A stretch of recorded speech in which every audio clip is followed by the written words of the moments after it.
Good morning! Maghahanda na po tayo para sa pagpasok. Pasok ko po alas 7. So, alas 6. Mag-retouch muna tayo ng konti. Para naman hindi mukhang maputla.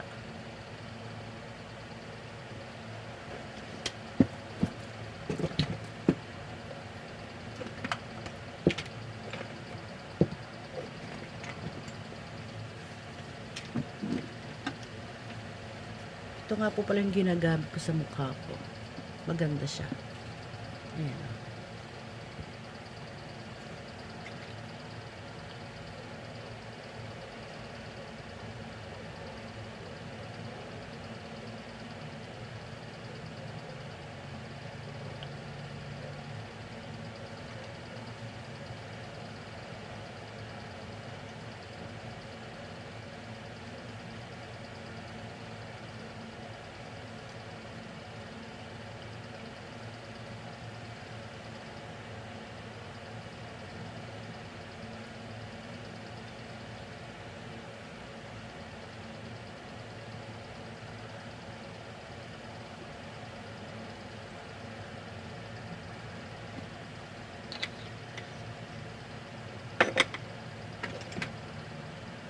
Tapos, ito po o pangalawa ang ginagamit ko. Kaso lang, huwag yung ididikit sa may banda dito kasi nakakaluha siya.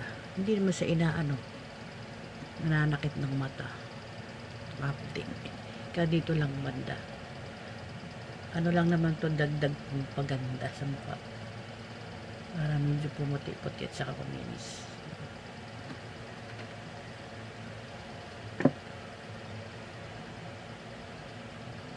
Ay, hindi na maiwasan talaga. Ang hirap ang paganda.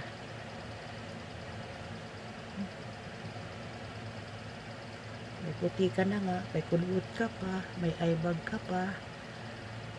Real pa more.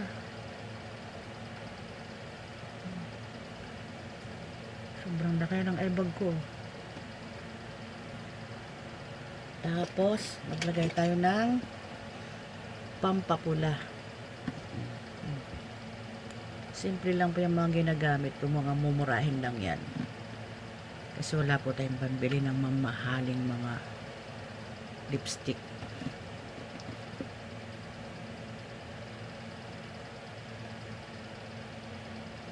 Yan.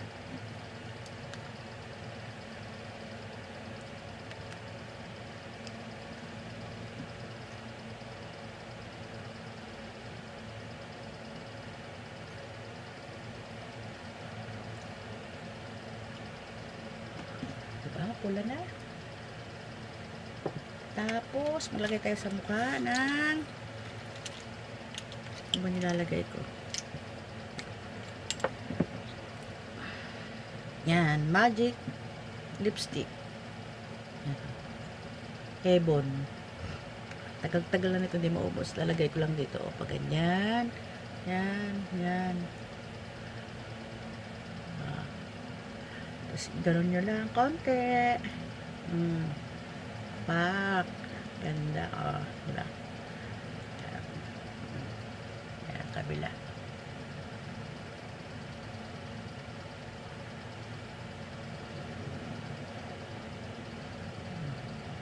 Hindi na kailangan pang marami pang ilalagay sa mukha. Excuse me. Napadigay lang po.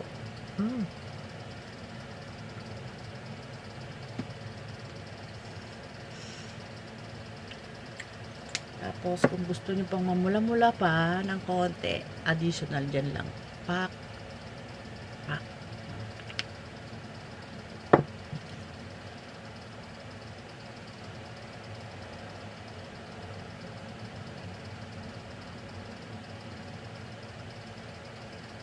Kailangan po pala pag tayo naglalagay ng mga make-up sa ating pisngi, ang paghagod po ng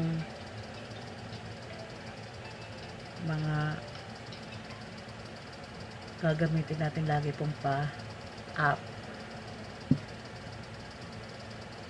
na. Padami. Lagi po tayo naka-up na ganyan, oh. Yan. Kasi, para naman po yung balat natin ay hindi gaganon. Kaya dapat laging naka-up yan, ganyan, oh. Diba? Iwasan natin ang kapal. Hindi na baling kumapal ang mukha ko, wag lang yung lipstick. Joke lang. Diba? Tapos magkikilay tayo. Ito naman ang ayaw ko sa lahat ang magkilay kasi hindi ako marunong magkilay. Ito po parang ginagawa kong pangkilay, oh. Likod siya.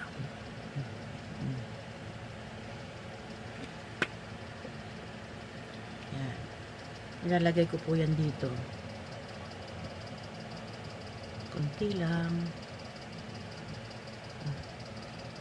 Kunti lang yan.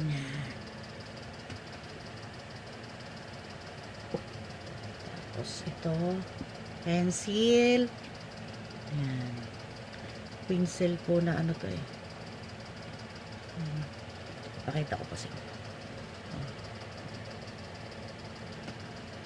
Tapos ginagawa ko, sausaw ko dito. Yan. Yan. Tapos apply ko na dito sa kilay ko. Bahala na kayo. Mahirap talaga magkilay. Hindi ko alam, tabi-tabi talaga ako magkilay. Ganyan. O diba? Tabi-tabi na siya.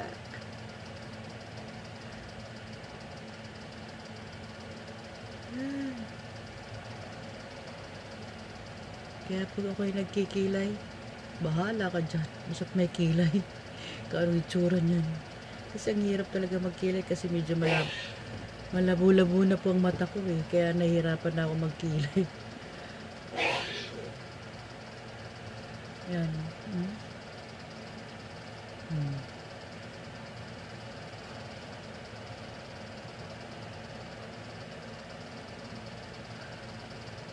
Pasensya na po doon sa mga magagaling na nanonood. Kung napapanood nyo naman po ang aking ginagawa sa mukha ko sa pagkikilay. Sadya po talagang hindi po talaga ako marunong nito eh. Kasi gaya-gaya, yan. Nakikiuso, nakikigaya. Sabi nga, lahat naman po nakapag-aralan. Kaya, yan, nangyari. Ano man nangyari dito sa kilay ko daw?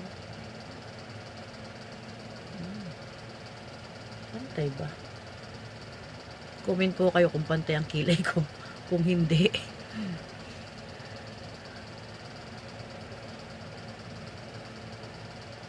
Actually, ako po nagpatato na ako eh.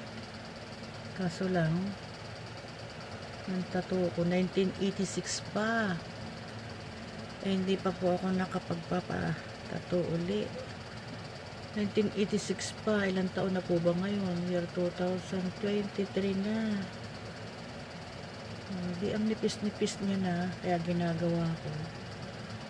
Dinudublihan ko na lang kahit na bali-bali ko.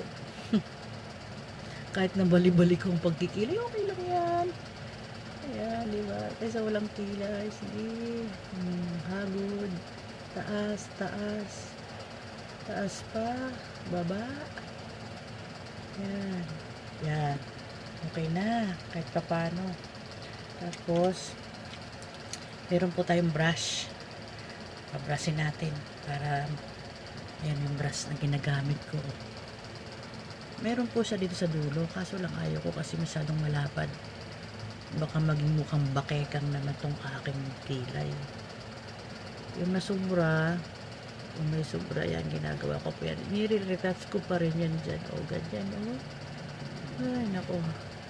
Pagkikilay pa lang, late na. Pagkikilay pa lang, late na ako. Kaya gumigising talaga ako ng maaga. Para lang dito sa pagkikilay ko.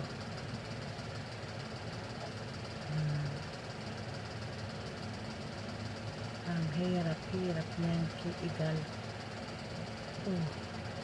Sumobra ka pa. Ayan. Mamadali na nga eh. Makas na. Bagay, alas 6 pa lang naman po. Pwede pa. Kaya pa yan. Kasi bibiyahe pa ako. Ang pasok ko nga po pala 7 o'clock. 7 o'clock ng umaga. Siyempre. Sabi nga, time is gold. Diba? Kasi kailangan natin lagi maaga tayong gigising. Para naman sa ating sarili. Bago tayo pumasok, kailangan medyo, alam nyo na, kahit sabihin hardworking tayo, kailangan komportable tayo. Yan, tapos na ang kilay, tapos ng lips, tapos ng pisngi. Dito naman tayo sa mata. Ang nilalagay ko nga po para sa mata ay ito. Saan na ba yun? Saan na? Saan ang aking panglagay sa aking eyes? Ito po, cotton buds. Nawala na po ako, wala na po yung aking panglagay dito eh. Kaya cotton buds lang pong ginagamit ko kasi malinis naman to. Tapos ito po oh. Ang laman po niyan kulay blue. Tagal na nito, nasa 3 years na, 4 years na. Ang tagal-tagal niyang maubos. Nasa loob po ang laman yan. Ayun. Ayun. Gaganituhin ko lang po siya oh. Yan. Nakita niyo may blue. Tapos i-apply ko siya dyan. Oh. Dandahan lang siyempre. Huwag niyo ididikit sa loob ng mata niyo. Dyan lang po talaga sa gilid. Yan. Diba?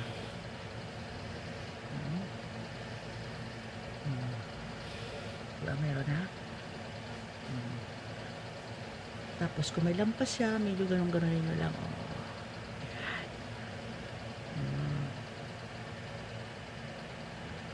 Yan.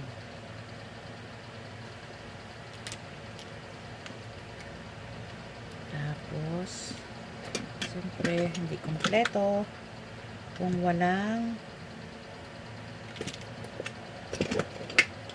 yan.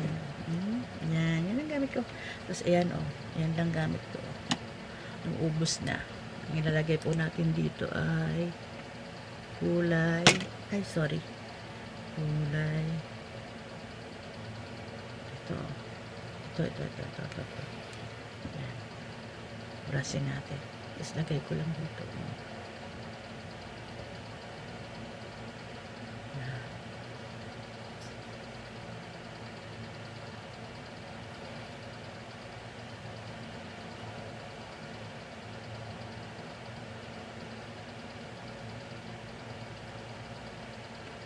Tapos, siyempre, maglagay tayo nito. Kinakamay ko lang yan. Tapos, lagay ko lang yan dito sa taas konti para lang merong kulay. Yeah.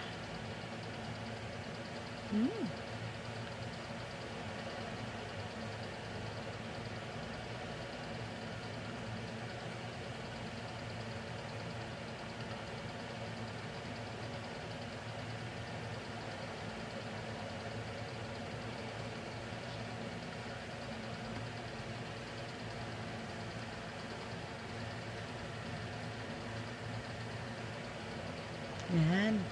Okay na po ang ating pagpapaganda. Siyempre, hindi pa tapos yan. Meron pa. Alam nyo naman po tayong mga babae. Likas na sa atin yan. Yan.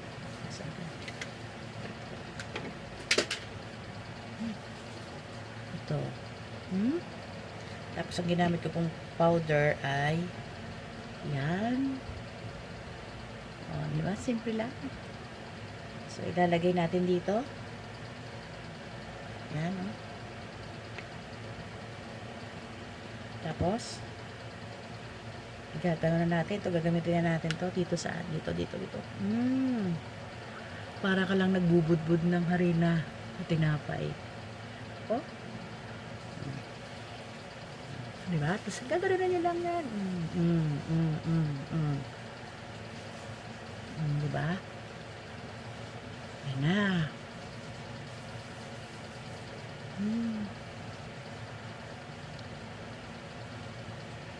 Hmm?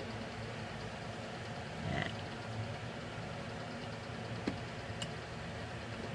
Pero kung medyo bitin pa kayo sa kulay sa mukha ninyo, pwede pa rin tayo magdagdag. Yan. One. Yan. Tapos ito, ganun lang yan. Oh. Yan.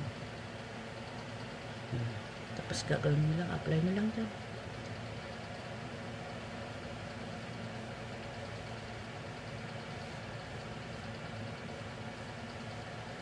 Yan po ang ginagawa ko araw-araw bago ko pumasok.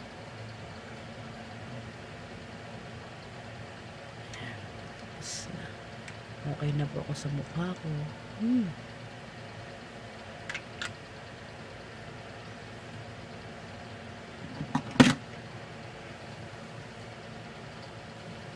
Dito naman tayo sa buhok.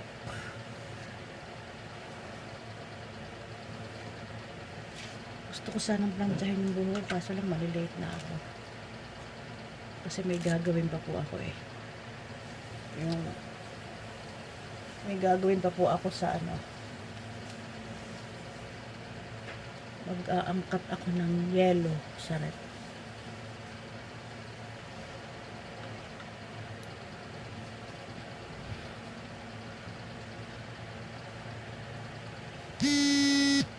Siyempre, kailangan nating ituyod ang ating buhok. Ayan.